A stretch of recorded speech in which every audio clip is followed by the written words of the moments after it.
Friends, आज मी तुमच्यासाठी घेऊन आली आहे मस्त चटपटीत असं कैरीचं रायतं। त्यासाठी मी इथे कैऱ्या उकडून घेतलेल्या आहेत। मस्त कैऱ्यांचा व आंब्याचा सीझन चालू आहे। आता ह्या उकडलेल्या कैऱ्या आपण त्याचं साल काढायचं आहे।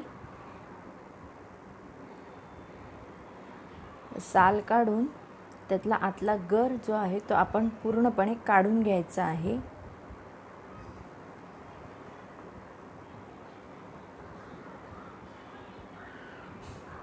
भाजी नसेल तर तोंडी लावण्यासाठी हा अगदी उत्तम पर्याय आहे।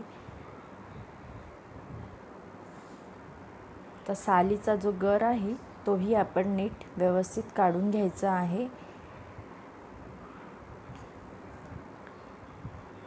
मी इथे हाताने गर काढते आहे, तुम्ही इथे चमच्याचा वापर करू शकता।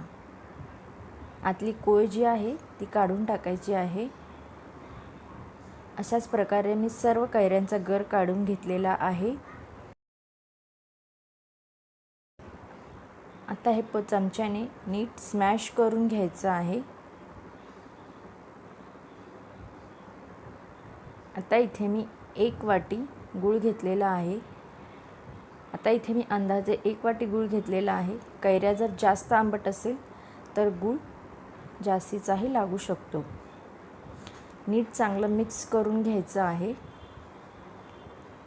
आता एका पॅनमध्ये मी 2 ते 3 टेबलस्पून तेल गरम करत ठेवलेलं आहे। आता त्याच्यामध्ये आपण अर्धा चमचा राई घालायची आहे। राई चांगली नीट तडतडली की त्याच्यामध्ये इथे मी 1 चमचा घरगुती मसाला घालते आहे। त्याच्याऐवजी तुम्ही मिरची पावडरही वापरू शकता।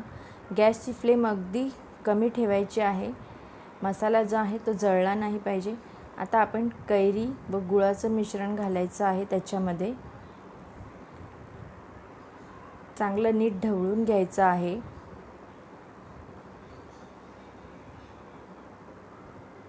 एक छोटीशी उकळ काढायची आहे। मस्त चटपटीत आंबट गोड असं कैरीचं रायतं तयार आहे।